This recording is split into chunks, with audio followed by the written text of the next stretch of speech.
sana hindi ito yung unang huli, ano? Sana ito yung simula. Magkasama-sama tayo mga kagalo. Praise the Lord! So, ang ating pag-uusapan ngayon, pasensya nyo na po at medyo kala ko nung ginagawa ko po yun, malaki na. Ang liit po pala. Yan. Mababasa po kung may mga Biblia po kayo, pwede po makipagbukas. Ano? Mas ini-encourage ko po ang bawat isa na Biblia ang hawakan. One cellphone. Si Brother Ronald, Biblia napatingin sa akin. Bakit ka mo? Kasi minsan, nagbabasa ng Biblia, bigla may nag-chat. Ipupost yung Biblia, yung chat mo na. Ano? So, Biblia mo na tayo. So, mas i-encourage ko na Biblia ang hawakan. Ano po? Actually, sa Katanusan, meron po kaming rules. Para maikwento ko lang sa inyo. Na yung mga sumasama sa akin, sa Katanusan, yung mga kabataan, yung mga naghahayo na kasama ko, pag walang dalang Biblia, yung actual na Biblia, hindi pwede yung, ano lang, cellphone lang, magbabayad ng 20 pesos. Pero diretso po yun sa bandang Katanusan, hindi po sa akin ha, baka isipin nyo, si Pastor, nawimera. Para lang po sila matuto. Kasi pag walang, walang bayad, minsan, dinadaan na sa kalimot, pasensya ng Pastor. Pero pag, pag may bayad, hindi na nakakalitaan.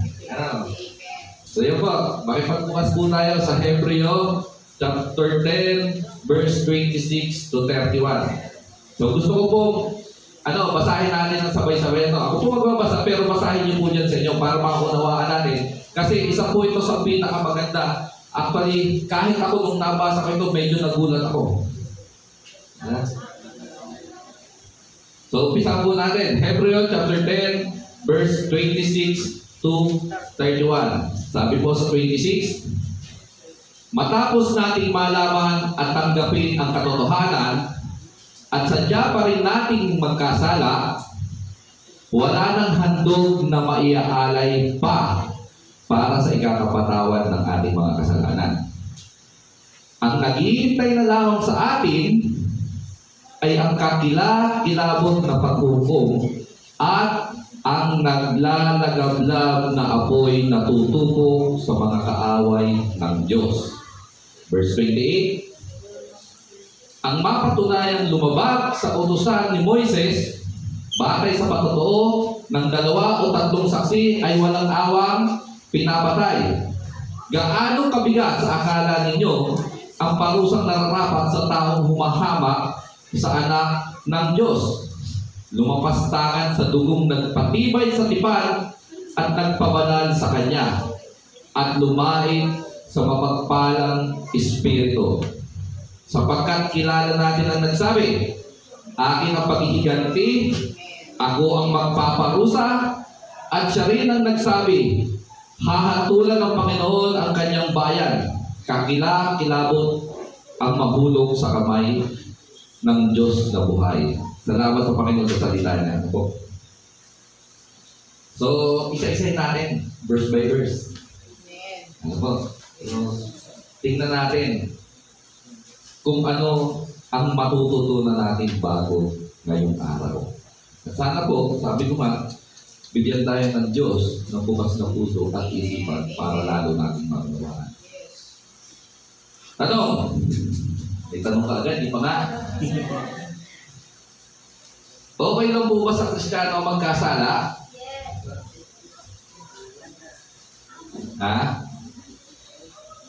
Okay lang po ba sa Kristiyano ang magpatuloy na magkasala? Sinasabi natin na tayo ay hindi perfecto. Tama? Kasi tayo ay nasa laman. Sinong Kristiyano walang kasalanan? Diba? Wala. Lahat naman tayo may kasalanan, di ba? Ngayon ang tanong, kasi kung sinasabi natin na tayo may kasalanan, so ibig sabihin, okay lang na magkaroon ng kasalanan? Hindi Hindi okay yung sabi nga, hindi okay yung magkaroon ng kasalanan. Ano? Lalo na sa sinasabi ng verse 26.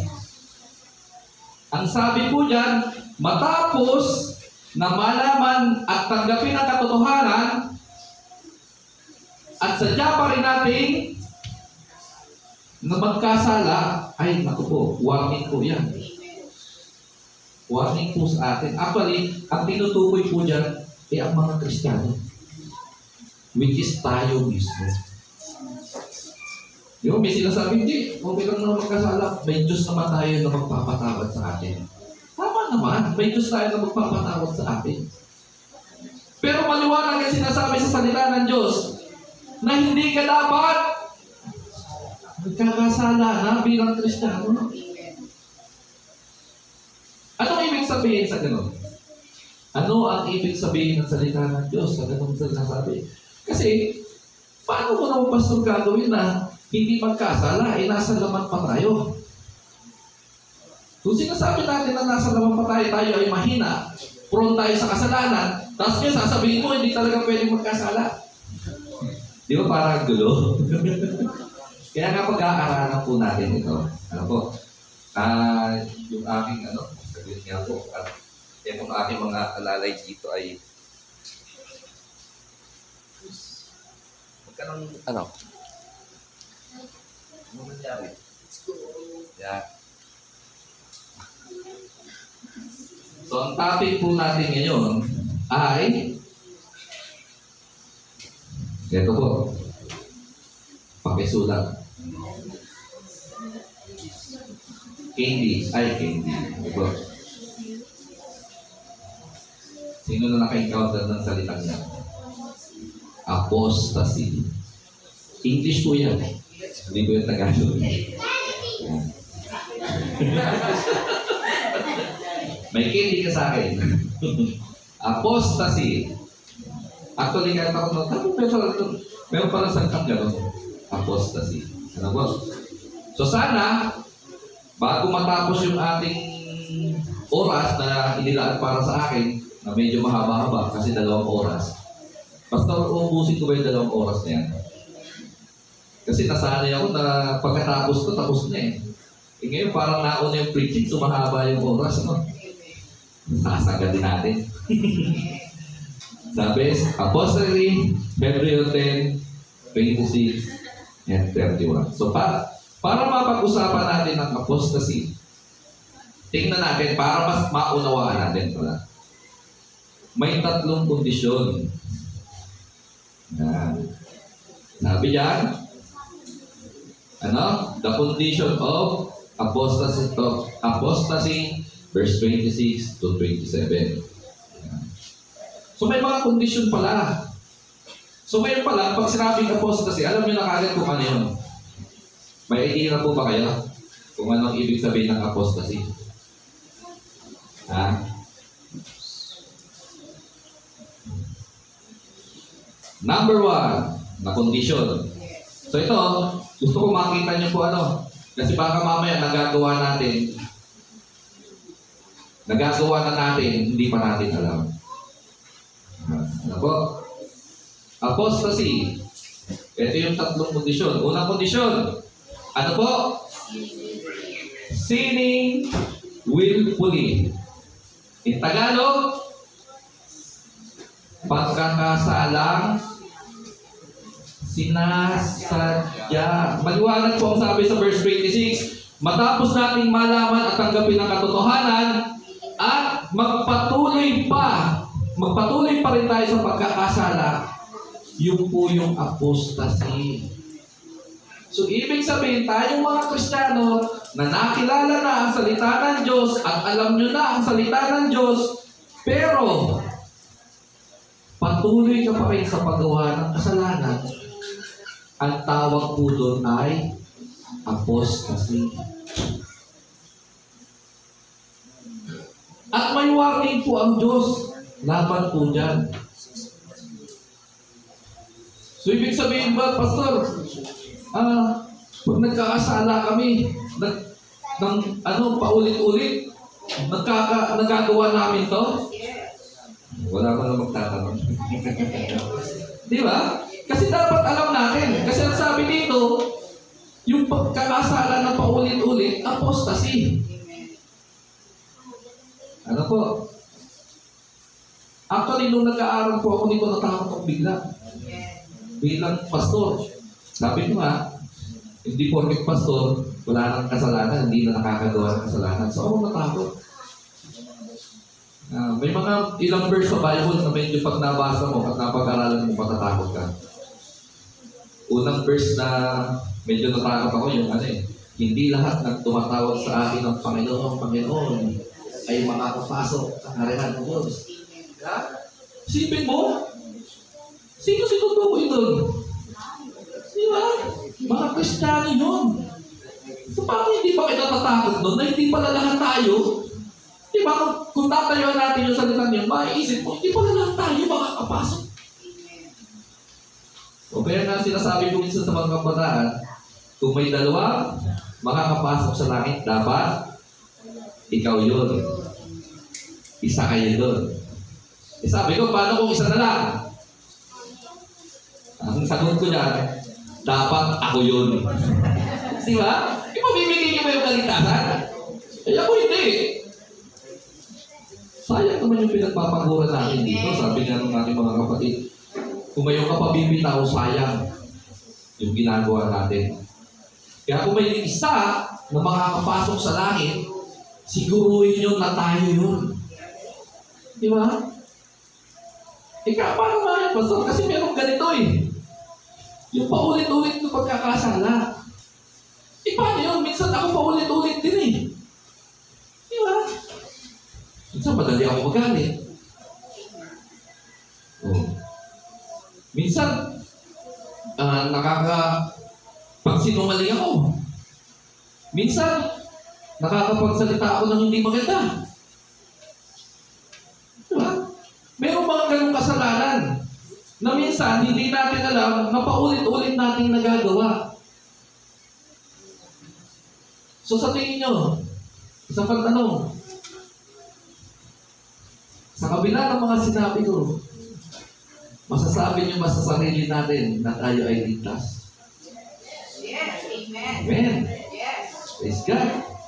Kasi maliwanag na po ang sinasabi dito sa unang kondisyon. Sinning willfully. Ibig sabihin yung sinasadyang pagkakasala. Kung nga tayo man ay nagkakasala ng paulit-ulit pero hindi naman natin sinasadya, ibig sabihin, hindi po yung kasama. So, natatakot na kagad kayo. Kaya sabi ko sa inyo, pag nag-aaral ng salita ng Diyos, dapat talaga, hindi lang binabasa yan. Kasi baka mamaya, pag nabasa mo ito, Panginoon, takot ka na. May yung kondisyon. Sabi, yung sinasadya mo, sabi nga dyan, matapos mong malaman ang katotohanan, pero, sabi dyan, at tanggapin ang katotohanan at magpatuloy pa rin tayo sa pagkakasala. Yun yung apostasy. Yun yung sinning willfully. Ibig sabihin yung, alam mo na, tapos sinasadya mong gawin. Halimbawa, sabi ng Biblia, bawal magnakaw. Ngayon, dati kapag nanakaw, halimbawa lang hindi ko tinutukoy. Sabi ko halimbawa lang, baka mamaya si pastor sinasabi magnanakaw ako. Halimbawa, pag nanakaw ka dati, kasi meron po mga taong ganun talaga na minsan, yung nagpapilit, nagbabago, meron ganun eh. Alam mo, kaaway ng Diyos, talagang matalino yan. Sabi nga, kung tayo ay may 24/7 sila, meron din 25/7. Lamang. Kung kailan ka nagbabago, magnanakaw. Saka ka naman papainan ng papainan. May naiwan na pera, may naiwan na cellphone. Anong bawal? Ikaw naman dahil nagbabago ka. Yung natutunan ng bawal eh. Bawal magnakaw, sabi mo eh. Tapos kinuha mo. Diba? Ibig sabihin yun yung sinning willfully. Diba? Actually, kaya po, diba, yun yung cause nung nung ating free will. binibigyan tayo ng chance ng Panginoon mamili between good and evil. Kaya sa atin, bilang Kristiyano, bibigyan ka rin ng pagkakataon ng Diyos na mamili kung sa Kanya ka o sa kabila.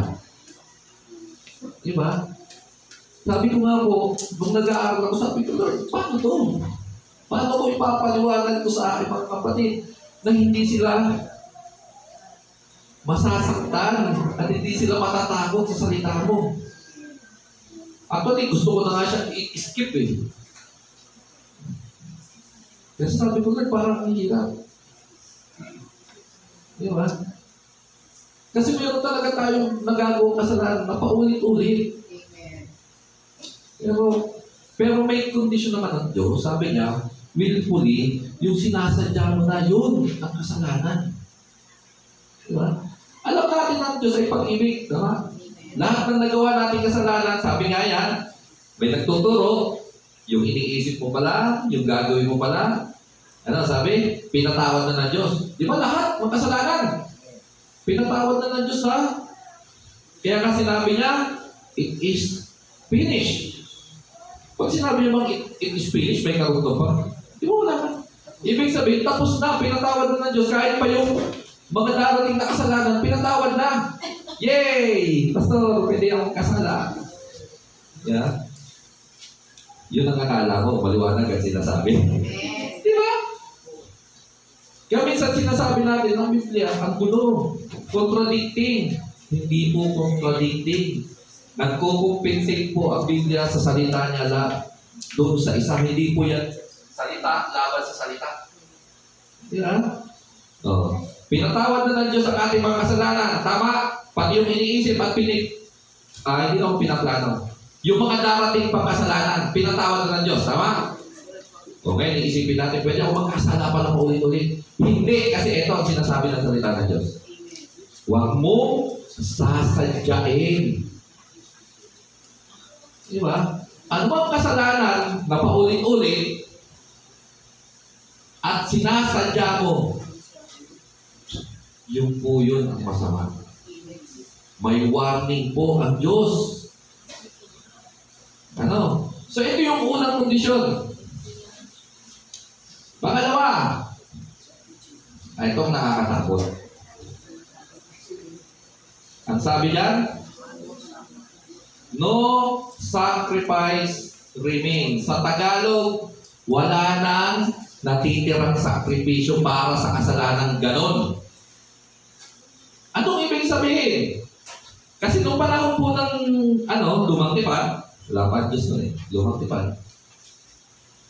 Pag nagkasala ang mga tao, ano ang gagawin? Maghahandog. Tama, sabi ni Brother Max. Bibili na. Pero depende sa kasalanan ha. Kasi, mayroong mga kasalanan na medyo mabigat, ang binibili, baka. Yeah? Mayroong mga kasalanan na medyo magaan, pugo. Meron ganun. Kung nabasa niyo po ang Biblia, may mababasa kayong ganun. Na iba-iba ang inaalay, depende kung anong ginawa mong kasalanan. Di ba? Ang masakit nito, doon, sa lumang tipan, pag nagkasala ka, may iaalay. Kailangan lang, may pera ka. Bibili ka ng tuba, bibili ka ng kambing, bibili ka ng baka. Eh kung mayaman ka, lahat mo bilhin. Ibibigay mo doon sa punong pare, at yung punong pare ang papasok doon sa Holy of Holies. Di ba? Ganun po yung procedure ng pag-aalay ng handog para sa kasalanan. Papasok sa Holy of Holies at maghahandog. Pagkatapos doon, lilinisin ka na. Okay na. Pero maliwanag ang sinasabi, wala nang sakripisyo na may alay. Wala nang natitira. So anong ibig sabihin nun? Pag wala nang alay, wala nang kapatawaran. So ibig sabihin, ang kasalanan ginagawa mo ng paulit-ulit at sinasadya mo pa, maliwanag ang sinasabi ng salita ng Diyos. Sa verse 28, sabi, di ba? Sa verse 26, wala nang handog na may alay pa para sa ikapagpapatawad ng ating mga kasalanan. Yun po ang nakakatakot. Amen. Kasi yung kasalanan mo pala, kahit, sabi nga yan, kahit maliit, pero sa totoo, walang maliit na kasalanan. Ha? Magkakaiba ang bigat ng kasalanan, pero walang malaki, walang maliit. Bakit ito sabi? Na walang malaki, maliit na kasalanan. Pero may bigat yan. Naniniwala po ba kayo ng kasalanan ay hindi malaki, hindi maliit, pero may mabigat, merong magaan? Di ba? Meron. Kasi pag pumatay ka, iba parusa mo sa nagnakaw lang. Di ba? So yun yung bigat. Pero lahat yan, kasalanan. Kung binibilang ng Diyos ang kasalanan, mabigat o magaan ang kasalanan ginawa mo, 1 point pa rin yan. Eh ang masakit doon, pag yung kasalanan ginagawa mo at paulit-ulit ka at sinasadya mo pa, maliwanag ang salita ng Diyos sinasabi. Hindi po ako nagsabi, kundi ang salita ng Diyos. Sabi ko nga po sa inyo, masakit man itong tanggapin, pero kailangan natin ituro. Kasi unang-una, pananagutan ko po kayo sa Panginoon kung ito hindi ko babanggitin sa inyo. Halimbawa, umarap na tayo sa Panginoon. Ay, sister, bakit pa ulit-ulit ka nagkakasala? Lord, ka lang, pinatawad mo ng lahat ng kasalanan. Hindi, paulit-ulit ka. Bawal yun. Wala namang nagsabi sa pastor na ganun eh. Di ba? Pananagutan ko po kayo. Eh, maliwanag ang sinasabi rito, wala nang sakripisyong nakalaang para doon. Sa mga kasalanan ginagawa natin ang paulit-ulit at sinasadya. Nakakalungkot ma, pero kailangan po natin tanggapin yan. At kailangan po natin malaman para hindi natin gawin. Hindi po ako nagsabi. Sabi ko nga sa inyo, nung nag-aaral ako kahit ako, pinamukha sa akin ng Diyos. Inilagay na sa harap ako na kailangan to. Kailangan natin malaman. Yes. Na yung paulit-ulit na pagkakasala ay walang kapatawaran. Lalo na pag ito'y sinasadya mo. Diba? Yan po yung pangalawa. So masakit dyan, wala nang sakripisyo.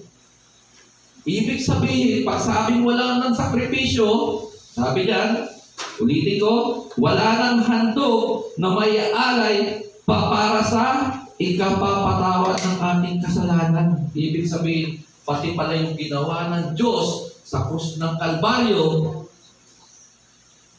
mabaliwala. Di ba? Tapos bigla may magsasabi, hindi totoo. Hindi totoo yan kasi ang kasalanan hindi nawawala. Di ba? Matagal ng debate ito sa mga Kristyano. Ano ba talaga? Nawawala ang kaligayasan o hindi? May magsasabi na hindi. Pag ang isang Kristyano ay ligtas na, siya ay ligtas, magpakailanman. Kasi once you are saved forever. E paano na to? Kung yun lang ang tatayuan mo. Di ba? Eh wala na raw eh. Wala nang kapatawaran. Wala nang maiahandog. So ibig sabihin pati yung ginawa ng Diyos sa krus ng Kalbaryo, wala na. Mababaliwala yun. Sa totoo po, hindi talaga nawawala ang kaligtasan. Nandyan lang yan. Ang nangyayari lang, pag sinasadya mo yung pagkakasala, ikaw mismo ang tumatalikod sa kasalanan. Free will pa rin po yun. Diba? Nasa sayo pa rin po. Ikaw pa rin po ang may... Kaya sabi nga natin, ang kaligtasan ay kanya-kanya. Naniniwala mo ba kayo? Totoo yun. Kasi bakit? Eh, kanya-kanya tayong free will. Hindi ko pwedeng gawin yung gagawin ko ng doble para lang maligtas yung isa. Hindi. Diba? Actually, yung free will na yan, kahit nung pa, dyan din. Diba? Sina Eva Tadan? Eva Tadan. Diba? Diba yun din eh? Oh. Sabi ni Lord, pwede nyo kainin lahat. Isipin nyo, lahat na pwede kainin eh. Yun na nga lang ang binawal, tapos, dahil sa may free will ka, ikaw pa rin ang nasunod. Diba? Kaya ito, binibigyan tayo ng judge para mamili kung kanino ka talaga. Ano po? So, magtapos tayo. Madali lang po. So, naunawaan po ba? Naunawaan po ba yung mga kondisyon? Baka sa susunod na linggo, hindi ko na kayo makita. Ayoko na doon yung pastor. Ang pangit magturo. Hindi pa nakabilintas doon eh. Di ba? At least, pag ako kumarap sa Diyos, Lord, tinuro ko naman yun eh. Sila yung hindi nakinig. Kasi pananagutan ko po kayo sa Panginoon. Sabi nga, sa salita ng Diyos, mas doble ang pananagutan ng mga nagtuturo. Akala nyo, maganda magturo? Tanungin natin si Pastor. Pastor, gusto mo ba maging pastor? Di ba kasagot si Pastor, no? Sa totoo lang, gusto natin yan. Kasi katawagan sa atin ng Panginoon yan eh. Pero, yung katawagan na yun, may kaakibat na responsibilidad. At pag di mo nagawa yung responsibilidad mo, may pananagutan. At ang sabi ng salita ng Diyos, mas mabigat ang pananagutan ng mga nagtuturo. Kasi yung mga nagtuturo pwedeng mangligaw ng kaluluwa at mapahama kayo. So, doble ang pananagutan pala namin. Hindi na ako papasok. Paalala kayo. Diba? Pero kailangan natin ituro ito. Diba? So, tama. Pangatlo. Kasi tatlo lang yung number eh. 1, 2, 3. Di tatlo lang. Pangatlo. Fearful of judgment. Sabi sa verse 27, pagpasensya nyo na po at ang aking mata ay medyo lumalabo na din. Kasi yung usapan namin na magpapasalamin eh. Pastor, ba't ito katawa? Wala ka akong pinapansin. Yung usapan na magpapasalamin. Hindi! Sumibis na! Schedule na yan eh! Hihintay ako sumibis eh. Puti na yung mata ko eh.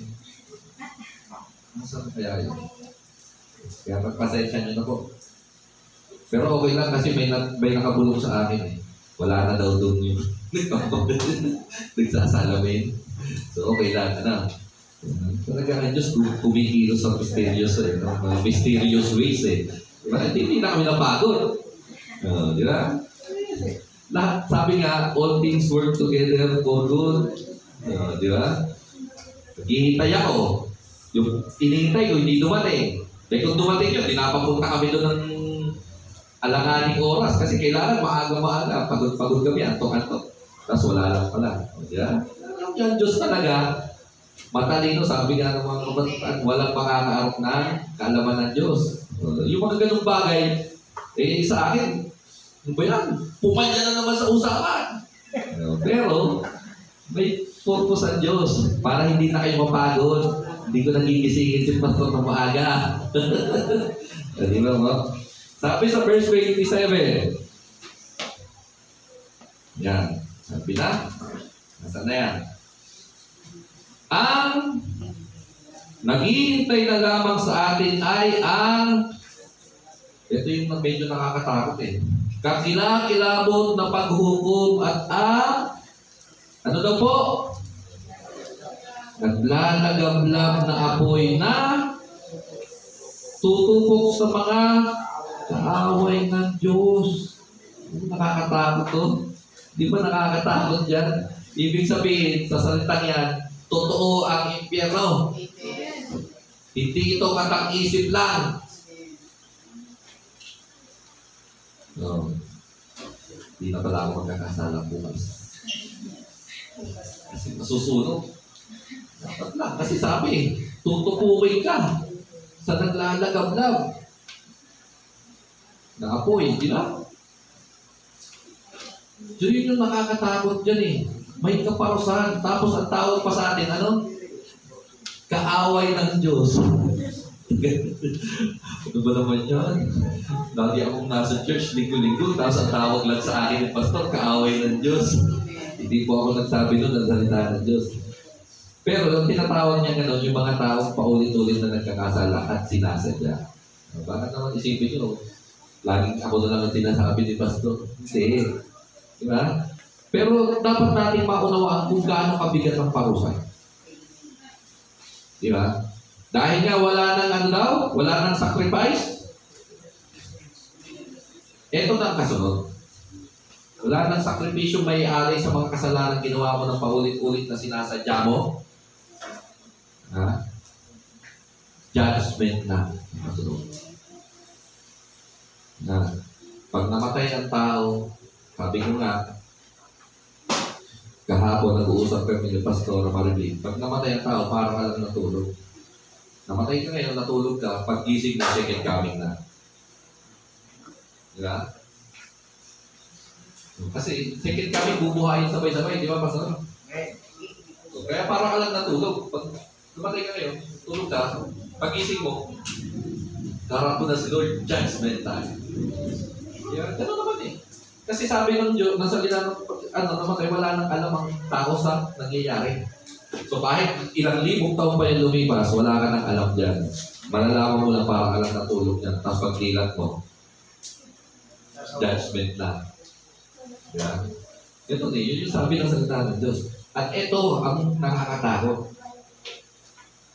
Diba? Tutupukin, sabi. Ulitin ko po, para lalo natin mas dumiin. Sabi nga, ito lagi ko sinasabi sa katanungan eh. Pag paulit-ulit na binabanggit, ibig sabihin, importante. Sulitin natin. Sabi sa 27, ang naghihintay na lamang sa atin ay ang kakilakilabot na paghukom at ang naglalagablab na apoy na tutupok sa mga kaaway ng Diyos. Yan. Ibig sabihin kasi, eto po kasi yan, baka sabihin nyo, kayo yung kaaway ng Diyos, hindi. Yung lang yung sinabi kanina, kayo yung kaaway ng Diyos. Ang kaaway talaga ng Diyos, sino? Ang impyerno, ginawa para kanino? Yun. So sino yung kaaway ng Diyos na doon tutupukin? Pero, may pero yan eh. Pag ginagawa mo to, kasama ka doon. Di ba? Pero ayaw ng Diyos na mangyari sa atin yun kasi hindi niya naman nilikha ang impyerno para sa atin. Mahal tayo ng Diyos. Sabi nga, ibinigay niya ang kanyang buktong na anak. Isipin mo yung buktong na anak, kaisa-isa kong anak, ibinigay para maligtas ka. Tayo, ikaw, ako, lahat. Pero dahil ayaw mo, ayaw mong sumunod, ayaw maniwala sa Diyos, hindi kasama ka doon. Di ba? Ganun lang naman kasimple.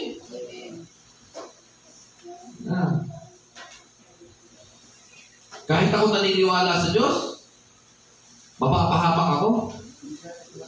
Tanong, si Satanas ba hindi naniniwala sa Diyos? Naniniwala siya sa Diyos, nanginginig pa. Diba? Pag pinagkita ang pangalan ng Diyos eh, meron nga yung inalihan ng demonyo. Di ba? Sa pangalan ni Jesus, layas, nanginginig. Tapos meron pa, sabi nung si Jesus, kilala kita! Di ba? Nanginginig pa! Ang importante, ano? Ang pagsunod. Hindi basta naniniwala ka lang. Kasi ibig sabihin kung sapat na yung paniniwala mo lang na ikaw ay ligtas at ikaw naniniwala sa Diyos, hindi dapat pati si Satanas ligtas din. Kasi naniniwala din siya sa Diyos. Di ba? Payag ba kayo na makasama siya doon sa langit? Diba? Kasi kung ang pag-usapan ay paniniwala lang sa Diyos, aba, si Satanas mas naniniwala sa Diyos. Di ba? Oo. Di ba? Nagbabasa rin siya ng Biblia. Kung yun ang basehan natin ng pagiging Kristiyano, yung paniniwala sa Diyos, binabasa ang Biblia, ay mas may alam sa atin ang kaaway ng Diyos. Kasi mas nanginginig siya, mas naniniwala sa Diyos. Mas kabisado niya ang Biblia. water turns into wine. Bakong blue ha. Ulit. So mas kabisado pa na Satanas ang salita ng Diyos. Diba nung tinukso niya nga mismo ang Diyos, gamit na no? Salita ang Diyos. O sige nga, kung talagang anak ng Diyos. Diba? Ginagamit niya Satanas, salita rin ng Diyos. Kaya mas alam niya. Kung yun lang ang base ng ating pananampalataya, yung kilala mo lang ang Diyos, alam mong may Diyos, nagbabasa ka ng salita ng Diyos, ligtas ka na hindi ko. Kasi maliwanag ang sinasabi sa salita ng Diyos. Pasin mo ang iyong krus. At sumunod. Yun ang pinaka-importante sa lahat. Sumunod. Kailangan nating sumunod. Hindi lang basta nagbabasa ka na ng salita ng Diyos, hindi lang basta kabisado mo yung salita ng Diyos, hindi lang basta naniniwala ka na may Diyos. Kailangan mong sumunod kasi yun ang sabi ng Panginoon. Di ba tanong, sino yung nakakaalala ng kwento na yun? Sino nagtanong nun? Ha? Yung sabi, ang sagot ni Lord, pasanin mo ang iyong krus at sumunod sa akin. Kanino niya sinabi yun? Ay, mga kabataan, kanino sinabi yun? Baka magkaroon na naman kayo ng quiz, di nyo na naman alam. Ha? Kanino niya sinabi yun? Pasanin mo ang iyong krus at sumunod sa akin. Doon sa mayaman. Diba? Ano naman tayo? Back to basic. Doon sa mayaman, sabi, Panginoon, paano ba makapasok sa kanya ng Diyos? Sabi ni Lord, mayaman siya. Ganito, patawad. Lord, lahat na nagawa ko na. Di ba, sabi niya, ang taas pa na Lord, nagawa ko na yan. O sige, ganito. Ano mo yung mga ari-ari mo? Tananin mo, sumunod ka sa akin. Sabay talikod eh. Ang pinaka-importante po, ang pagsunod. Yes. Kasi ganun din kay Eva at Adan, sabi ni Lord, huwag kayong kakain. Kainin niyo lahat, huwag lang to. Anong ginawa? Sumunod ba? Yes. O ano to? Parusahan. Anong sabi? Pag kinain na to, kayo'y ano nangyari pagkakain? Namatay ba? Hindi. Ibig sabihin, mali na naman yung salita ng Diyos. Namatay sila. Di ba? Namatay sila. Sabi ni Pastor, narinig ko, namatay sila spiritually. Di ba? So, ganun po yun. Ganun ka-importante yung pagsunod. Hindi lang basta naniniwala ka. So, kailangan nating sumunod. Huwag nating gawin to. Sundin natin yung salita ng Diyos. Kasi pag hindi ka sumunod, hindi ko na po alam kung anong sasabihin ko sa inyo. Sabi ko nga, ginawa na namin. Paulit-ulit na kami ng tinuturo. Ang iba nga, kabisado na eh. Ang iba, may marinig ka. Ayaw mo naman tuturo dito. Narinig ko yan. Sabi ko nga, pag inuulit, mahalaga. Kaya paulit-ulit na turo kasi minsan hindi tumatanim. Hindi tumatanim eh. Di ba? So, kailangan natin isabuhay ang salita ng Diyos. Amen. Praise the Lord. Hindi lang basta tinuturo, hindi lang basta binabasa.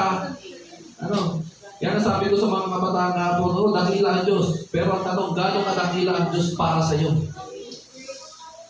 Diba? So, kailangan mong ipamuhay.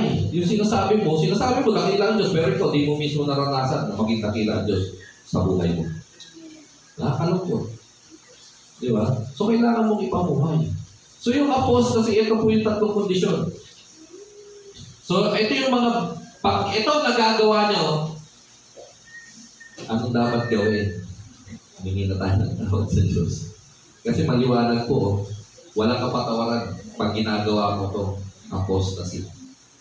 Unang-una, nagkakasala ka na, sinasadya. Paulit-ulit, tapos sinasadya mo pa. Pangalawa, wala nang kapatawaran yun. Ang pangatlo, may kaparusahan doon. Kala ko ba, Pastor, ang Diyos ay pag-ibig. Walang Diyos ng pag-ibig na mapapahabang ang kanyang nilikha. Totoo! Pag-ibig ang Diyos. Baka may nakakalimutan ka. Sabi rin sa salita ng Diyos, ang Diyos ay tapat. Anong English anong Tagalog sa Diyos? Matuwid. Di ba? Tapat at matuwid ang Diyos. Hindi ka niya kukonsintihin pag gumagawa ka ng mali, may parusa. Di ba? Hindi pwedeng, di ba yung anak natin, o yung mga magulang dito, pag nagkakamali, papayag ba kayo na hindi nyo pagalitan o parusahan man lang yung anak nyo? O paghahanda nyo ba? Yay! Ang galing mo! Nakagawa ka ng mali. Ipaghahanda kita, pansit. Wala naman dito magulang eh. Di ba? So, ang gagawin sa atin, siyempre, may consequences po yun. So, yun po yun. Ang nakakatakot kasi dyan, pag nagawa mo itong kasalanan, ganitong uri ng kasalanan, actually, hindi po ito certain na isang kasalanan lang, ha? Compose po ito ng maraming kasalanan. Kung ano yung kasalanan na ginagawa mo, paulit-ulit at sinasadya mo, yun po yun. Hindi ko sinasabi na yung pagnanakaw, apostasy na. Hindi. Ang apostasy ay yung mga kasalanan ginagawa natin ng paulit-ulit at sinasadya. Di ba? Minsan marinig yung pastor nagsasabi, karoon na kita mayong kinakurangan. Ano yung hali na kitang mga Kristiyano. Pero ang mga kasalan na kinigibo, pa o ito. Nakakalungkot. May naririnig pa tayong gano'ng mga pastor. Ibig sabihin, may mga kapatiran pag gumagawa ng gano'n, ang galing kong bagay. At ang nakakatakot doon, possible na wala na kapatawaran. Di ba? Maliwanag po. Una kong tapos na. Ba't may pakalawa pa? Kamali yata ako ng sulat. Pangalawa, the judgment cannot be listened. Ito yung medyo isa pa sa nakakaba. Ang kaparusahan daw ay hindi na mababawasan o hindi na mabababa. Kung hinatulang ka na ng kamatayan, hindi ka na pwedeng hatulan ulit ng habang buhay ng pagkabilanggo. Di ba? Kasi tayo, dito sa atin, pag malakas ka sa presidente, yung hatol na kamatayan, isang tawag lang ng presidente, pwedeng ibaba yung kamatayan gawing habang buhay lang na pagkabilanggo. Pero sa Diyos, maliwanag ang sinasabi. Verse 28 and 29. Sino po ang gusto magbasa at medyo nahihirapan po ako? At medyo yung aking kasing libro, ang lilit na ng sulat, kinulayan ko pa. So, kasalanan ko rin So, pakibasa po sa 28. Medyo. Ang nakatunayang lumabas sa kautusan ni Moises, katay sa Panginoon ng dalawa, o ang saksi ay walang awang pinapanaw. 29. Gaano kabigat sa akala ninyo ang palusang narahapan sa taong hamang sa anak ng Diyos, ipapastangan sa dulo ng patibay, sa imang at banal sa Kanya, at lumait sa magpalang espiritu. Amen. Salamat kapatid. Ito yung maliwanag na sinasabi. Yung kasalanan daw ay hindi na mababawasan. So pag-usapan natin bakit. Number 1, contrast between Old and New Covenant. Isipin nyo ano ang Old Covenant? Yan yung Old Covenant. Sino nakakalam? Yan yung law. Ano yung law? Yung 10 utos. Di ba sabi ng Diyos, sulat mo. Dali mo to, sabi kay Moses. Ito yung covenant ko sa iyo. Ito yung 10 utos. Maliwanag ang sinasabi sa salita ng Diyos, sa Old Covenant, di ba may 10 utos? Pag yung mga kasalanan na yun ay ginawa mo at may saksi na isa, dalawa, anong ginagawa? Ano sabi yan? Pinapatay. Doon pa lang yan sa law, ha? Doon pa lang sa law na ang Diyos ang nagbigay. Eh paano kung yung kasalanan ginagawa mo, ay ginagawa mo na dun sa New Covenant? Anong kaparusahan sa tingin nyo? Mababa lang? Magaan? Hindi. Mas mabigat kasi sino ang New Covenant? Si Jesus Christ na. Nilalapastangan na natin ng Diyos. Pag nakakag-commit ka ng ganitong kasalanang apostasy, wala kang ibang nilalapastangan kundi ang Diyos. Yun yung medyo nakakatakot doon kasi yung kasalanan ginagawa mo, hindi na sa tao lang o sa kanino man, kundi sa Diyos mo na ginagawa. Okay lang naman, Pastor, kasi ang sabi sa salita ng Diyos, ang kasalanan na gawa ko sa Ama, sa Anak, ay kayang patawarin. Tama? Nasusulat. Eh, pumapatawad naman ng Diyos. Pero may karugtong yun. Siya? Pag nagkasala ka sa Espiritu Santo, yun ang walang kapatawaran. Yes. Ano? Nasaan ang Espiritu Santo ngayon? Ha? Di ba nasa atin? Kasama natin ang Espiritu Santo. Ibinigay na ng Diyos. Ngayon, paulit-ulit mong ginagawa yung kasalanan, sino ang natatamaan? Espiritu Santo. Papatawarin ka ba? No. Kayo na po ang sumagot.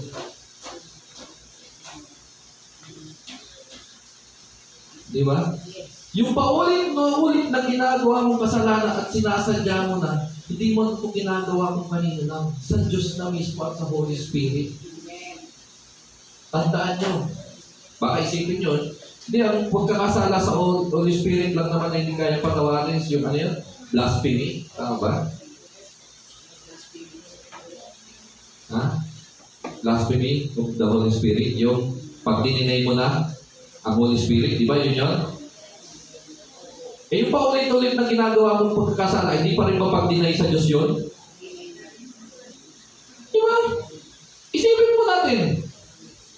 Yung paulit-ulit na ginagawang kasalanan at sinasadya mo pa, hindi ba pag-deny sa Holy Spirit yun at sa Diyos? Di ba? Pag-deny na rin po yun. Kasi sabi ng Diyos, huwag mong gawin ito eh. Eh pero ginagawa mo at sinasadya mo pa, di ba dinidinay mo ang Diyos? Hindi ka naniniwala na may Diyos. Kasi kung naniniwala ka sa Diyos, hindi mo gagawin kasi sabi niya, huwag mong gagawin eh.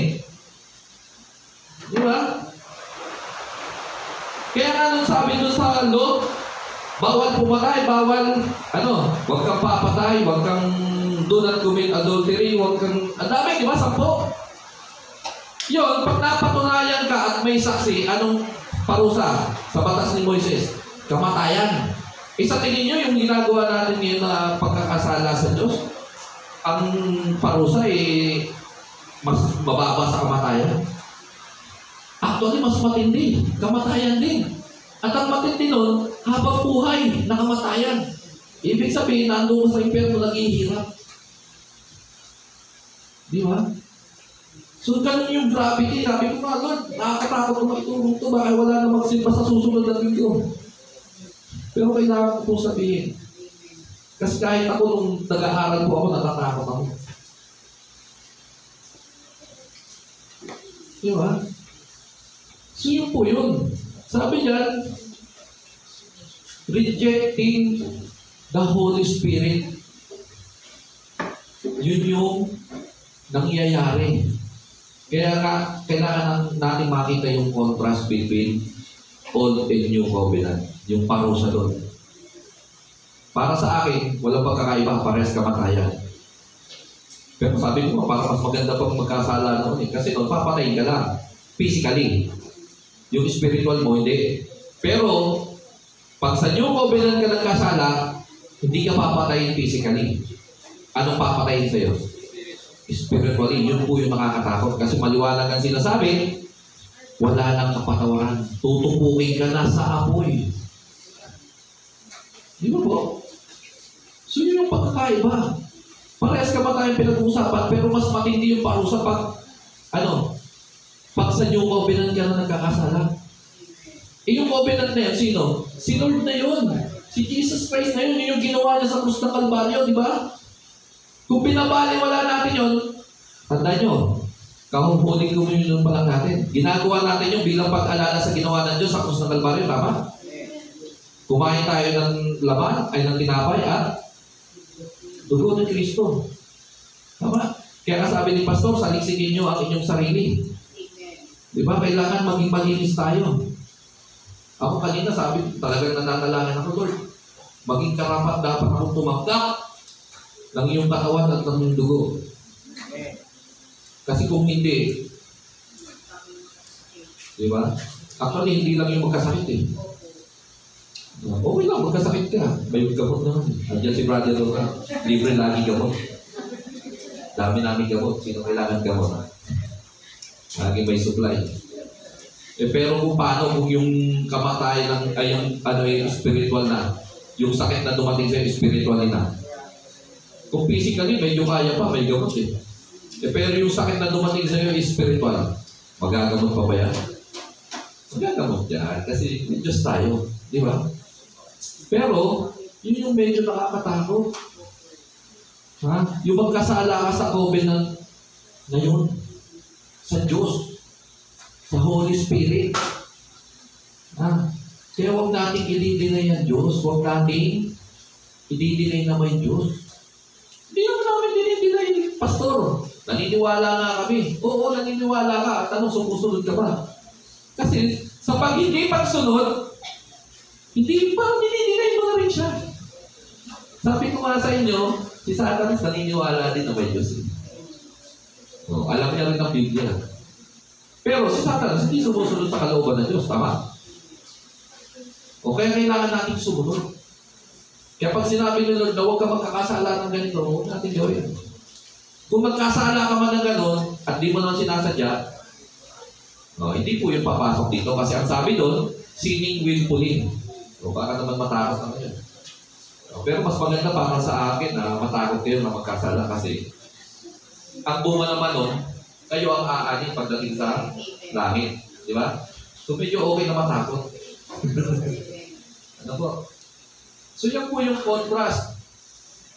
Ang judgment ay hindi wala nang bawas yan. Kung ano ang sinabi ng salita ng Diyos na kaparusahan, yun na yun. Hindi yan pupunta ka dun sa, sabi yun, pag namatay, paniniwala ng iba. Nasa, yun, purgatory. Ang kailangan lang para makapalangit ka, Kasi dito ang saradong katoliko na nakapadlock pa. Kasi ang nanay ko, saradong katoliko, nakapadlock eh. Anong sabi? Pag na, ang kailangan lang, ipag-pray, di ba? Yun yung paniniwala nila. Hindi, ipag-pray lang natin. Sa dami ng prayer natin, makakaabot sa langit na. Di ba? Actually, hindi na 40 dias. Basta sabi, ipag-pray lang, ipag-pray. Yung kaluluwa akin sa langit. Naniniwala ba kayo doon? Sino naniniwala ka sa kamay? Kasi kung lahat, kung yun ay totoo, kawawa, isang tao lang ang mapapahamak. Bakit ako nasabi na isang tao lang ang mapapahamak? Yun yung taong huling na, namatay na wala nang mag-pray para sa kanya. Di ba? Kasi kung totoo yung sinasabi nila, di ba, nauna ako, pag-pray nyo ko, kapatid, pag-pray nyo ko, pakita ko sa langit. Paano kung wala nang sumunod, yung huling tao na lang na namatay, wala nang mag-pray sa kanya, wala nang mag-pray. Hindi siya lang napahamak. Di sinungaling yung salita ng Diyos, nasabi na salita ng Diyos, marami ang mapapahamak. Hindi isa, kundi marami. Di ba? Di mali-mali yung maturuan na yun. Kawawa naman yung isa, basta pag gano'n, diba, kami na lang dalawa ni Brother Ronald. Bro, ko na ako! Pag-pray mo na lang ako! Diba? Bahala ka naman, bro. Hindi magkakot. Kung titintugan kang paniniwala. Kaya nga sabi natin, pero dito naman ipag-pray. Yun lang, dalawa tayo. Sabi siguro ni Brother Ronald, inunahan mo, alam mo, pag-pray kita, hindi na yung pray. O, di dalawa na tayo doon. Paano kayo nag-engineer naman? Ay, grabe. Isipin mo dito yan, mga katukduan na haloy tang pigtugunan. Pero pag abot sa tataramon ng Diyos, sala. Di ba? Pag namatay ang tao, dalawa lang ang pupuntahan. Huwag kayong mag-alala, parehas naman yan habang buhay. Di ba? Tama naman eh. Kasi sabi nila, hindi, ang isa habang buhay, yung isa kamatayan. Hindi, parehas habang buhay yun kasi sabi ng Diyos, pag nandun ka, habang buhay ka maghihirap. Habang buhay pa rin naman. Yun nga lang, puro paghihirap. Gusto mo na mamatay, ano mangyari? Hindi ka mamamatay. O, yung sample natin, yung mayaman. Natulo lang ng patak lang ng tubig, magiginawahan siya. Ibig sabihin, ganun kainit doon. Na yung kapirasong patak ng tubig, na pag lumapat sa dila niya, magiginawahan siya. Kung kayo nga, mauho lang kayo, patakan ko kayo ng konting tubig kung maginawa kayo. Baka awayin niyo pa ako. Dami namin tubig yan eh. Nagbabaha pa ka dito sa Mindanao, di mo ko pa inumin. Diba? Yung patak lang, magiginawahan ka. Gusto ko pong makita ninyo kung gaano ka-grave ang punishment na darating pag ginagawa natin itong kasalanan na ganito. Sabihin nyo, tinatakot ko kayo. Sabihin na natin, tinatakot ko kayo. Para huwag niyong gawin. Para sama-sama tayo papunta doon sa langit. Mas huwag niyong matakot. Kasi yung pinapalaman na natin ng para huwag kayong matakot. Yung kinukuting natin ng candy. Kaya candy yan eh. Kinukuting ng candy. Para yung pagkain hindi mapait. Ay, mas okay na matakot tayo. Amen. Diba? So yun po yun. Meron pa pala. Ito na po yun yung pangalawa. Trampling the Son of God. Ibig sabihin, tinatapakan na natin yung ginawa ng Diyos sa cross ng Kalbaryo. Hindi na natin ginagalang. Sa paano paraan? Sa ganong ginagawa, yung pagkakasala ng paulit-ulit at sinasadya. Wala kang ibang inaapakan doon. Yung covenant na ginawa ni Lord doon sa cross ng Kalbaryo. At maliwanag ang kaparusahan doon. Kamatayan, tutupukin. Kasama ang mga kaaway ng Diyos. Yun po yung kaparusahan. So kung kayo nakikinig sa salita ng Diyos,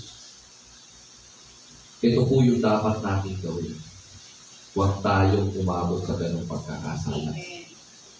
Kaya ang tanong ko kanina, okay lang ba magkasala? Hindi. Diba? Hindi okay. Hindi okay sa Diyos yun. Pero dahil tayo ay mahina, possible tayo magkasala. Tama? Kasi nasa laman pa tayo eh. Hindi pa tayo perfecto. Kailan tayo magiging ganap? Pag dumating na ang ganap. Sino ang ganap na yun na darating? Si Jesus Christ. Ibig sabihin, magiging kompleto ka lang pag second coming na. Diba? Kasi doon nag-aalsin ng Diyos yung, babaguhin na tayo, diba? Tama?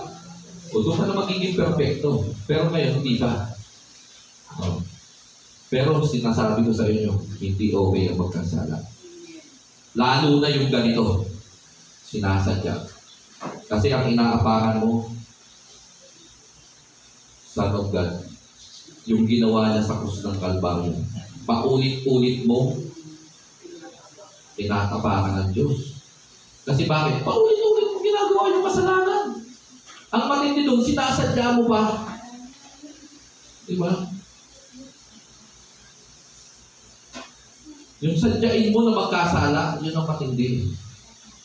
Diba? Kaya yun po yung apostasy, sabi nga dyan.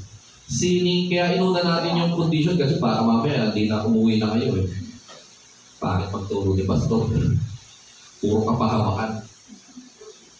Wala man lang bang grace. Minsan gano'n tayong Kristiyano, namimili tayo ng preacher eh. Diba? Lalo sa Maynila, ang dami ko nakikita ganyan. Pag ang pastor yung naturo ay puro kaparusahan, kung hindi nagsisimba. Sa malalaking simbahan, totoo ito. Nakikita ko rin. Pero pag grace, diba? Puro grace, puro pagpapala, puro, blessing, magaganda, puro daming matin. Tuwa pa. Pero pagkapahamakan, Ayoko na dyan sa pastor, eh, puro kapahamakan sinasabi. Kaya yung mga Kristiyanong gano'n na walang ibang alam kundi yung grace, biyaya, pag dumaan sa problema, hindi mo na makikita sa vision. Kasi hindi sila na-open, hindi nila buksan yung kanilang isipan na ang buhay Kristiyano pala ay may paghihirap din. Diba? So hindi mo na makita kaagad yun. Kunting problema pala, wala na. Yeah. Akala ko, thank you na yan. May tatlo pa pala. May isang oras pa ako pas bago mag-alas 12. Pangatlo. No surprises. No, hindi po ito kagaya ng birthday party na pag may dumating na surprise, hindi po. Wala nang sorpresa. Bakit? Sinabi na lahat ng Diyos ang mangyayari pag ginagawa mo yung ganung uri ng kasalanan, apostasy. Sabi sa verse 30 and 31, ano ang sabi? Ito po, kaya siya no surprise kasi ito na yung dapat mong i-expect pag ginagawa mo yung kasalanan na yan. Verse 30 and 31, sino po ang may lakas na loob na bumasa nito? Pakibasa po, ng mabilisan lang. Wala na pong tatawagin, tayo na lang kung sino nakakuha. 30 and 31. 30, sapagkat kilala natin nagsabi, akin ang pag-iganti. Ako magpaparusa at siya rin ang nagsabi, ahatulan ng Panginoon ang kanyang bayan. Kakilak-kilako ang pahulog sa kamay ng Diyos na buhay. Amen. Maliwanag po ang sinasabi diyan. No surprises. Ibig sabihin, wala na. Hindi namin tinago sa inyo ang katotohanan. Kaya no surprises. Hindi na kayo pagdating doon kay Lord, masusurpresa kayo na, Lord, ito pala yan. May ganyan pala. Hindi na kayo masusurpresa pag umarap sa Diyos. Kasi bakit? Ay Lord, naituro sa amin yan. Tanong, nagawa ba natin?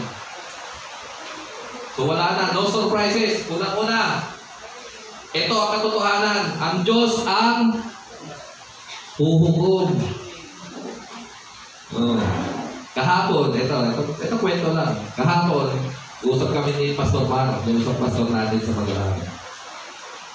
Tinanong ko siya, ito pastor, matagal na tanong to sa mga Kristiyano. Si Judas ba ay ligtas? Sinong Judas yan? Si Iscariote, ha? Di ba? Si Judas ba ay ligtas? Ano? Sabi ni Brother Max, hindi.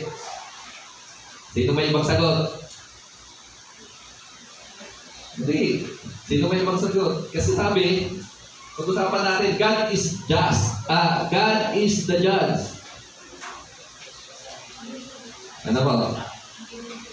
Ang Diyos daw ang huhukom. Tanong, si Judas, ligtas hindi? Hindi. Ito sagot ko. Ito po sagot ko lang, Hindi ko po kayo tinuturuan. Sabi ko kay Pastor Man, ganito po ang sagot ko dyan. Hindi ako ang Diyos para mag-judge. Bakit? Siya yung hukumin. Siya ang mag-judge. Kung ano man ang ginawa ni Judas noong panahon na yon, siya lang ang may kakayanan mag-judge. Siya lang ang makakapagsabi kung ligtas. Tatanungin niyo ako, hindi, nasusulat eh. Yung mga ginawa ni ganito. Tanong, ginawa pa ng Diyos, ay ginawa pa ni Judas ang kalooban niya? Yung kalooban ng Diyos, ginawa pa ni Judas? Tanong. Ginawa niya kasi nasabi na na si Judas ang magtataksil. Ginawa niya, siguro niya naman yun. Ligtas hindi. No. Basta po ako, ang sagot ko dyan, ito. Kasi unang-una, pag sinagot ko yan ng hindi, may kasunod na tanong yan. At pag sinagot ka naman na oo, may kasunod na tanong yan. At saka hindi tayo ang Diyos. Maliwanag ang sabi. Ang sabi dyan, sabi, ulit, pakibasa ulit sa verse 20. 30 pala, sorry po. Malabo na talaga. So verse 30, yan. Siya ang magpaparusa. Kasi pag sinabi natin na si Judas hindi ligtas, di parang ginudge mo na rin siya, tama? Pero alam ko, naiintindihan ko po kayo, nasasabi niyan, base doon sa nabasa niyo. Doon sa mga katangian na ginawa ni Judas. Pero para sa akin po, wala sa akin ang pag-judge. Hindi po ako ang hukom. Hindi ako ang maghukom. Ngayon po, kung nasa inyo, yun ang tingin nyo, hindi ko po kayo pipilitin. Basta para sa akin, tatayuan ko lang kung ano yung nasusulat. Di ba? Siya yung hukom, siya yung magsasabi kung ligtas o hindi. Kasi, nakakasiguro ba kayo na ang pastor nyo ligtas? Kung base lang sa gawa? Hindi. Kasi sabi, hindi ka maliligtas dahil sa gawa. Tama? Hindi ka maliligtas dahil sa gawa. Maliwanag na sinasabi ng Diyos yun. Ngayon, kung i-judge natin ang tao para lang sa ginawa niya, wala tayong kaibahan sa iba na nag-judge na, di ba? So, maliwanag po dyan, no surprises na to. Alam na natin lahat to na ang Diyos ang hukom. Ang Diyos noon, ngayon, at magpakailanman ay hindi nagbabago. Kung sinasabi noon na siya ang judge, kahit hanggang ngayon siya pa rin. So wala po tayong karapatan na sabihin sa isang tao na hindi ka maliligtas dahil ang sama-sama mong tao, ang dami mong pinatay, ang dami mong ginawang karumal-dumal, hindi ka maliligtas. Matapat din sabihin para magbago yung tao. Pero kung tatapusin mo na mapapaimpiyerno siya dahil doon, hindi ko po kayang sabihin nyo kasi unang-una, hindi ako ang Diyos. Diyos lang ang makakapagsabi. Kaya nga meron tayo minsan sinasabi, sabi tayo ng ligtas, tapos pagdating pala doon, nakita mo, yung sinasabi mo hindi ligtas, yun yung nandun, ikaw nasa. Ang Diyos lang ang makakapagsabi po. Ano po? Kasi siya ang judge. Ang kanyang judgment ay matuwid. Kaya nga sinasabi natin na kasalanan, laging may katapat na parusa yan. Oo, tama. Ang Diyos ay pag-ibig. Tama naman. Diba? Pero, yung konsintihin ka sa ginagawa mo, hindi pag-ibig yun. Diba? Kasi kung mahal mo ang tao na yan, anong gagawin mo? Di ba dapat itama? Hindi mo kukonsintihin sa mali niya gawa, itatama mo. Yun yung pagmamahal. Yung pag tinama mo yung mali. Pero pag inuyunan mo yung mali, yun ang pagkonsintihin. So hindi yun pagmamahal. So tandaan natin, God is the judge. Maliwanag ang sinasabi dyan sa aking ang pag-ihiganti. Siya lang ang may kakayanan,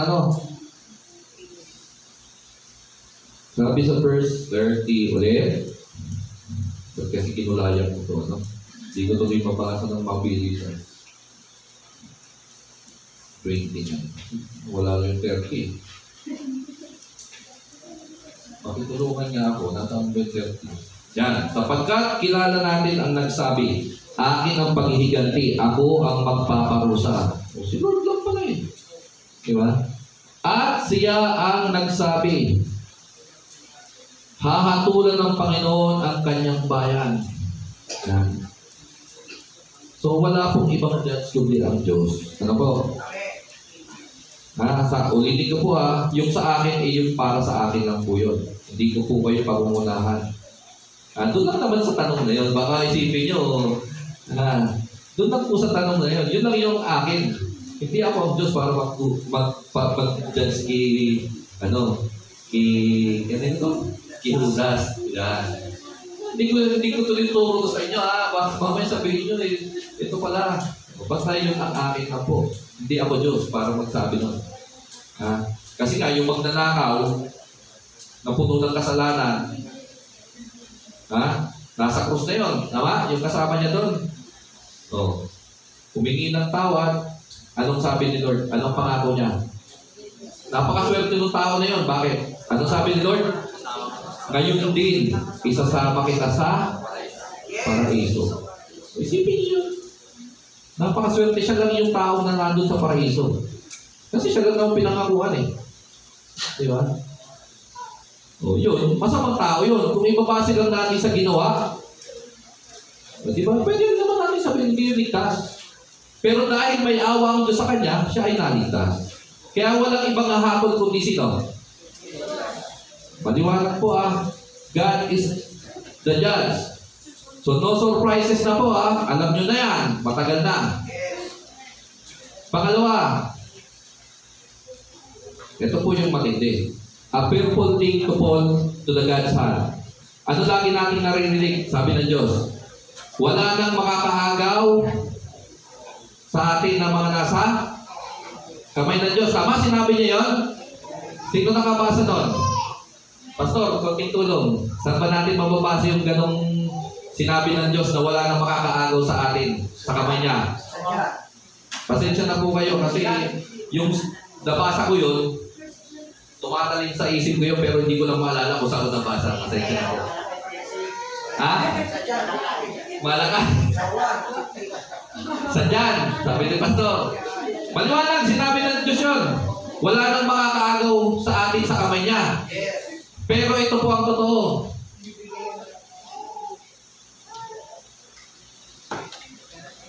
To fall into God's hand. Sabi diyan, kakilakilabot ang mahulog sa kamay ng Diyos na buhay. Ikarutok pa, Diyos na buhay. Paano yun? Kala mo walang makakaagaw. Tama, walang makakaagaw sa Diyos. Hindi niya papayagan. Pero, pag ikaw na mismo ang tumalon, ang umalis sa kamay niya, wala na pong magagawa ang Diyos. Kasi, free will pa rin po. Hindi ka pipiliin ng Diyos. Kaya nga, di ba yung pagkakasala, mamimili ka kung sasadyain mo hindi? Free will pa rin po, tama? So, ito yung hindi na dapat tayo masurpresa. Nasa kamay ng Diyos, walang makakaagaw sa atin, tama? Ayaw ng Diyos yun. Pero kung ikaw na mismo ang umalis sa kamay niya, wala na pong magagawa. Yun yung sinasabi nung ang kaligtasan nandyan lang. Pero may choice ka para tanggapin o hindi. May choice ka para talikuran o hindi. Nawawalang kaligtasan? Tanong. Hindi. Pero may kakayanan kang tanggihan. Nasa sayo yan. Ganon din po dito. Yung kasalanan na apostasy. Choice mo kung gusto mong mapaamak o hindi. Gumawa ka ng kasalanan paulit-ulit, sadyain mo. Sigurado, kapahamakan ang pupuntahan mo. Hindi po ako nagsabi ang salita mismo ng Diyos. Kaya ko po ito na-bring out kasi marami tayong kasalanan na nagagawa na akala natin baka sa isip natin okay lang. Tama? Kasi alam natin ang Diyos mapagpatawad. Tama? Sabi ko po sa inyo, magbabago pag ito ng pag-aralan nyo. Kasi ako, para akong sinapal ng kaligtasan. Double-edged sword, sabi, kalita ng Diyos, di ba? Nakakala ko, pag nagkasala ako, patatawaran ako ng Diyos. Totoo naman. Pero yung pagkakasala na paulit-ulit at sinasadya mo na walang kapatawaran pala yun. Hindi po ako nagsabi, kundi ang Biblia mismo nagsabi. Yan po yun. Yan po yung sinasabi natin na apostasy. Ito po, pakiulit. Yan. The judgment and no surprises. Salamat po sa salita ng Diyos. Tayo po lahat ay tumayo sa ating pananalangin. Ilapit natin sa Diyos yung ating mga kasalanan. Kung meron man tayong nagagawang kasalanan na paulit-ulit pa, ito na po yung panahon para hihingi natin ng patawaran sa Diyos. Hindi ko po sinasabi na ginagawa natin itong bagay na ito. Pero baka lang, akala natin okay lang tayo, pero nagagawa pa lang natin. Ito na yung time para ihingi natin talaga ng totoong tawad sa Panginoon yung ating mga kasalanan. Tayo pong lahat ay manalangin. Yes, Father God, hallelujah, Jesus. We worship your name, O God, we praise your name. Hallelujah, we praise you, Lord. Hallelujah, Jesus. Ama namin nasa langit, maraming salamat, O Diyos, sa salita na inyong ibinahagi sa amin ngayon, Panginoon. Tunay nga, Panginoon, ang iyong salita ay buhay, O Diyos. Tumingin mo ito sa aming puso at gawa namin maipamuhay sa amin. Salamat, O Diyos, sa mga salita mo na inyong ibinahagi sa bawat isa. Tanggapin nawa namin ito na buhal sa aming puso, Panginoon. Ikaw ang Diyos na buhay na aming sasandigan. Ikaw ang Diyos na buhay na aming lalapitan. Patuloy po kami, Ama, na dudulog sa inyong harapan, hihingi ng tawad sa aming mga kasalanan, Panginoon. Patawarin niyo kami, O Diyos, sa aming mga kasalanan, sinasadya man namin o hindi, Panginoon, patawarin niyo po kami, Panginoon. Patawarin niyo kami, O Diyos, kung kami man ay nagkasala sa iyo, Panginoon. At gayon din, O Diyos, sa mga taong nakagawa sa amin ng kasalanan, patawarin niyo rin po sila kung paano niyo kami pinapatawad, Ama. Tunay nga, Panginoon, na kayo ang Diyos ng pag-ibig, O. Pero, ikaw rin po ang Diyos na matuwid. Na ang lahat ng aming ginagawang pagkakamali ay may katapat na parusa, Ama. Kaya, Ama, patuloy kaming tuluhod, magpapalinis sa inyong harapan, O God, hihingi ng tawad, magmamakaawa, Panginoon. Patawarin niyo kami, O God, patawarin niyo kami sa aming mga kasalanan. Tuloy kami, O Diyos, na lalapit sa iyo. Linisin niyo ang bawat isa sa amin, Panginoon. Samahan nawa kami, Panginoon, ng Holy Spirit, O Diyos, upang patuloy kami makadulog sa iyo, Panginoon. Maging karapat-dapat kami sa kaligtasan na inyong ibinigay sa amin, Panginoon. Maging karapat-dapat kami sa inyong harapan, O God. Patawarin niyo kami, Panginoon. Patawarin niyo kami, Ama. Kung kami mang, Panginoon, ay nakagagawa ng kasalanan, O Diyos. Hindi man namin sinasadya ito, Panginoon. Patawarin niyo kami sa mga, Panginoon. Ano mang kasalanan, Panginoon, na maglalayo sa amin sa iyo, Panginoon. Patawarin niyo kami, O Diyos. Hallelujah. Hallelujah. Thank you, Jesus. Salamat, Panginoon, sa kapatawaran ng aming mga kasalanan, Panginoon. Tunay nga, Panginoon, na hindi namin magagawa ang mga bagay na ito na wala ka sa amin, Panginoon. Hindi namin kayang gawin ang mga bagay na ito na wala ka sa amin.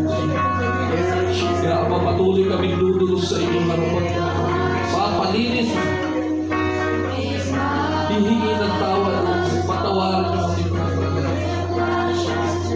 Salamat, O Diyos, sa bawat isang nandito, Panginoon, na nakapakinig ng mga salita mo, O Diyos. Salamat sa buhay nila, Panginoon. Igawad niyo nawa, Panginoon, ang kapatawaran sa kanila, Panginoon. Yan din sa akin, Panginoon. Ang kapatawaran na nararapat po sa amin, Panginoon. Patawarin mo kami, O God.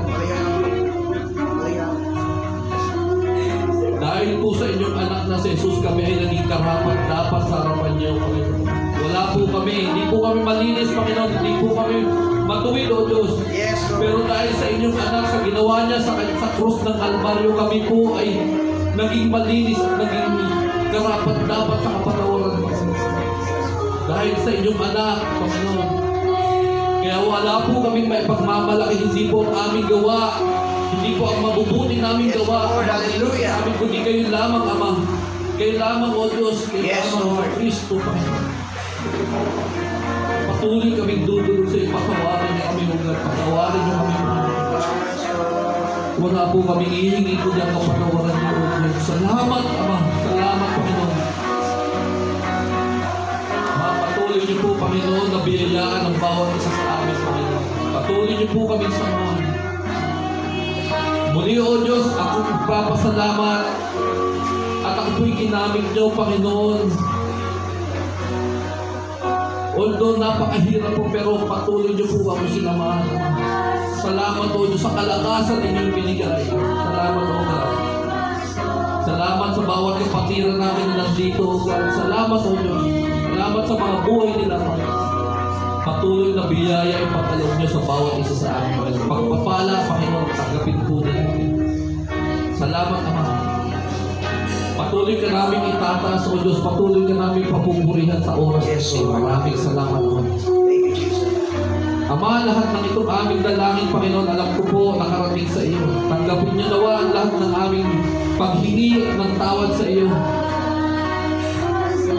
Tanggapin niyo nawa kami, Panginoon. Maraming salamat po. Thank you, Jesus. Thank you, Jesus. Ikaw lamang, Ama, ang aming itinataas sa oras na ito, sa panahon ito, Panginoon. Wala po kaming magpupurihin at pasasalamatan, kundi ikaw lamang. Ito po, Ama, ang aming samos dalangin sa pangalan ni Jesus na aming tagapagligtas. Amen.